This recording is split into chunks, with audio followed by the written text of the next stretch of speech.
जिस नगरी को स्वयं भगवान श्री कृष्ण ने बसाया था, वही नगरी आज रहस्य बन चुकी है।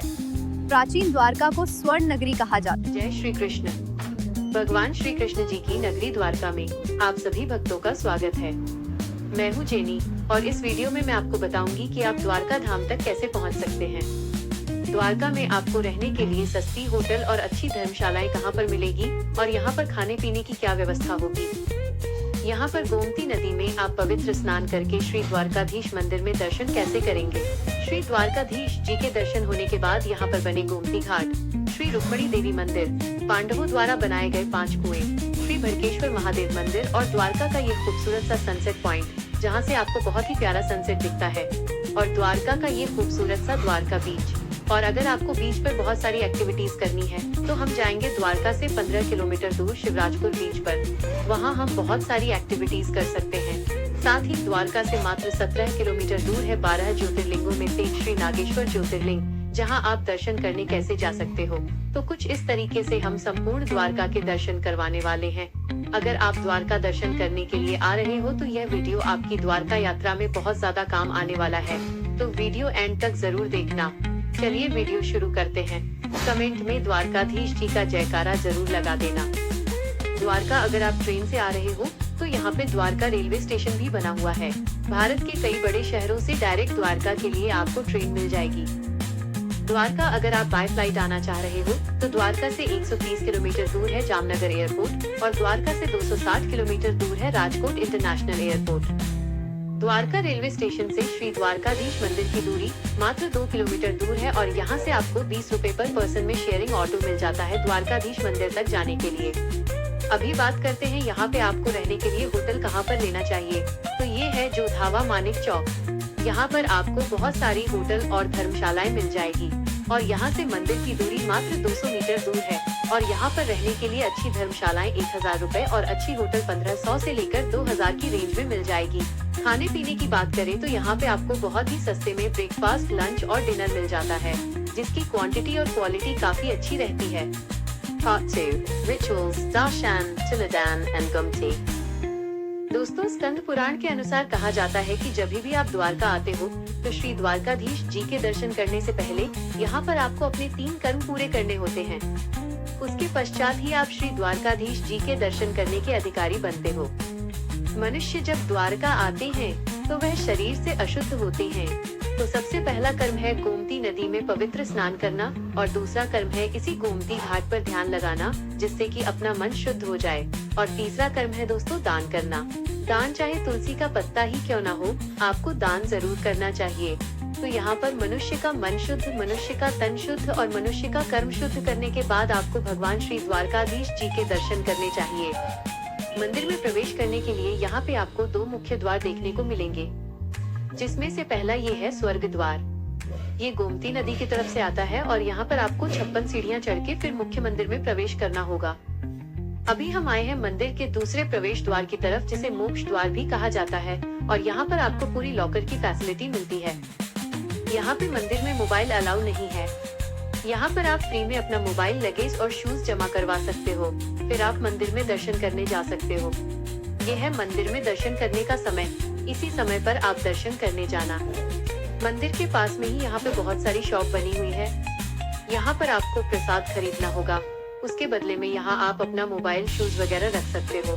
दर्शन करने के लिए आपको लाइन में चलते हुए आगे बढ़ना होगा और सामने की तरफ आपको दिखेगा सिक्योरिटी चेक पॉइंट। यहाँ पर आपकी चेकिंग होगी। मोबाइल फोन वगैरह अंदर अलाउ नहीं है। यहाँ पर चेकिंग होने के बाद सामने बने इस मुख्य प्रवेश द्वार से आप मंदिर में प्रवेश करेंगे और श्री द्वारकाधीश जी के दर्शन करेंगे। श्री द्वारकाधीश जी के दर्शन होने के बाद आप इसी मोक्ष द्वार के सामने अपने फोटो भी क्लिक करवा सकते हो। श्री द्वारकाधीश जी के मंदिर के शिखर पर ये 52 गज का ध्वज हमेशा लहराता है और इसे दिन में 5 बार चेंज किया जाता है। मंदिर में दर्शन करने के बाद यहाँ पर आप श्री द्वारकाधीश जी का प्रसाद भी ले सकते हो। जब आप दर्शन करके इस 56 सीढ़ी वाले रास्ते से बाहर आएंगे तो यहाँ पर आपको तुलादान मंदिर दिखेगा। इस मंदिर में भी आप दर्शन करने जरूर जाना। यहाँ पर आपको बलराम जी के दर्शन होंगे। जैसे द्वापर युग में भगवान श्री कृष्ण जी का तुलादान हुआ था, वैसे यहाँ पर भक्त अपना तुलादान करते हैं, यानी कि किसी भी वस्तु का दान करते हैं। अपने वजन के बराबर यहाँ पर आप तुलादान करवा सकते हो। और इसी 56 सीढ़ी प्रवेश द्वार और तुलादान मंदिर के पास में यहाँ पर भोजन प्रसादालय भी बना हुआ है। यहाँ पर आपको भोजन की सुविधा भी मिल जाएगी। यहाँ पर आपको भोजन करने के लिए 30 रुपए का टोकन लेना होगा, जिसमें आपको अच्छा भोजन मिल जाएगा। यहाँ पर बैठने की व्यवस्था भी काफी अच्छी बनी हुई है।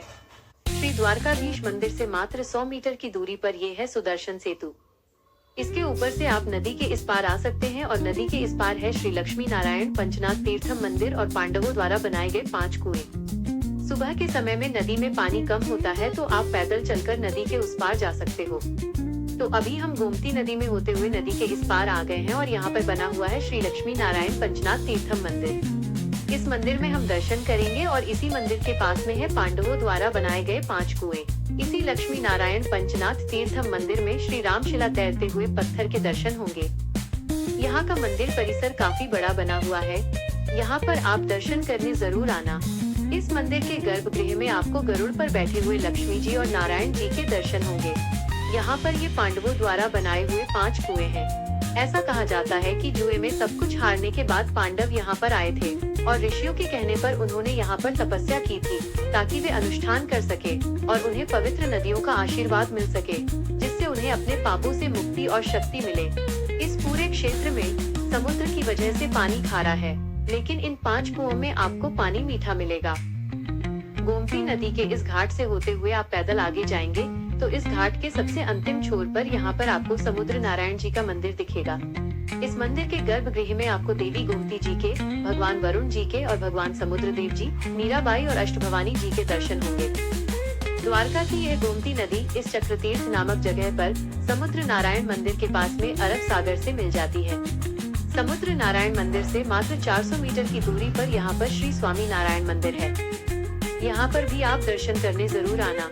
और इसी स्वामी नारायण मंदिर के अंदर आपको बहुत बड़ी सी धर्मशाला देखने को मिलती है।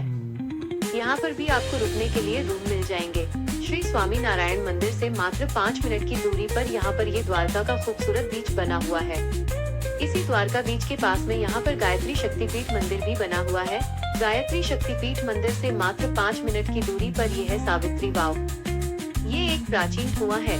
ऐसा कहा जाता है कि अभी जो श्री द्वारकाधीश मंदिर में प्रतिमा है, वो प्रतिमा इसी कुएं के अंदर मिली थी। अभी हम आए हैं श्री द्वारकाधीश मंदिर से 2.5 किलोमीटर की दूरी पर रुक्मणी देवी मंदिर में। ऐसा कहा जाता है कि देवी रुक्मणी जी के दर्शन किए बिना आपकी द्वारका यात्रा अधूरी मानी जाती है। एक समय में भगवान श्री कृष्ण और रुक्मणी जी द्वारका में विराजमान थे। इसी दौरान महान तपस्वी ऋषि दुर्वासा द्वारका आए थे।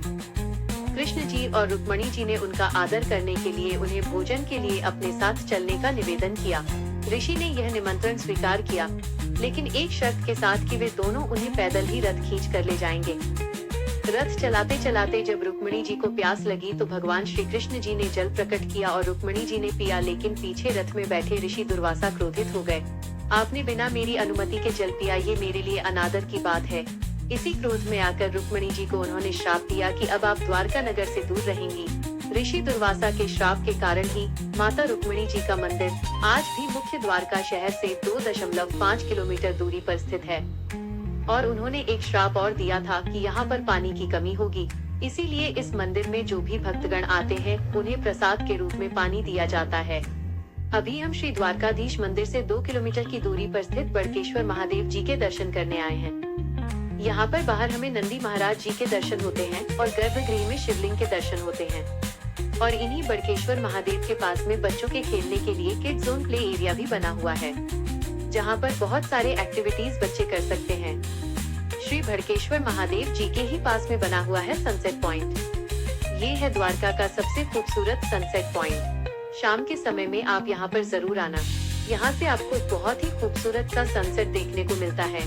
दूसरे दिन दोस्तों आप आ जाइए द्वारका से 17 किलोमीटर दूर नागेश्वर ज्योतिर्लिंग जी के दर्शन करने, जहाँ एक तरफ नागेश्वर ज्योतिर्लिंग जी का मंदिर बना हुआ है और एक तरफ शिव जी की बहुत बड़ी सी प्रतिमा बनी हुई है। यहाँ पे आपको बहुत आराम से दर्शन हो जाएंगे। अभी हम आए हैं दोस्तों द्वारका से 14 किलोमीटर दूर शिवराजपुर बीच पर। यहाँ पर पार्किंग की काफी अच्छी फैसिलिटी बनी हुई है। अगर आप खुद की 4 व्हीलर से आ रहे हो तो यहाँ पर आपको पार्किंग मिल जाएगी। बीच के अंदर जाने के लिए यहाँ पर आपको 30 रुपए का टिकट लेना होगा।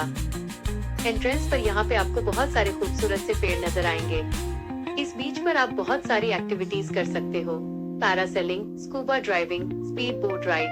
द्वारका बीच में आपको वहाँ पर बहुत ज्यादा एक्टिविटीज करने को नहीं मिलेगी, तो इस शिवराजपुर बीच पर आप जरूर आना। और अगर आपको खूबसूरत सा सनसेट देखना है तो इस बीच पे आप शाम के समय में जरूर रुकना। यहाँ से आपको बहुत ही प्यारा सा सनसेट देखने को मिलता है। तो दोस्तों, इस वीडियो में हमने संपूर्ण द्वारका के दर्शन किए हैं। अगले वीडियो में हम जाएंगे द्वारका से बेट द्वारका। वहाँ पर है भगवान श्री कृष्ण जी की सोने की द्वारका। वहाँ पर हम आपको संपूर्ण दर्शन करवाने वाले हैं। तो वीडियो को लाइक और चैनल को सब्सक्राइब जरूर कर लेना और इसका अगला पार्ट जाकर जरूर देखना। उस वीडियो में हम संपूर्ण बेट द्वारका के दर्शन करवाने वाले हैं। ये वीडियो पसंद आया हो तो वीडियो को लाइक करके जरूर जाना। कमेंट में द्वारकाधीश जी का जयकारा जरूर लगा देना। जय श्री द्वारकाधीश।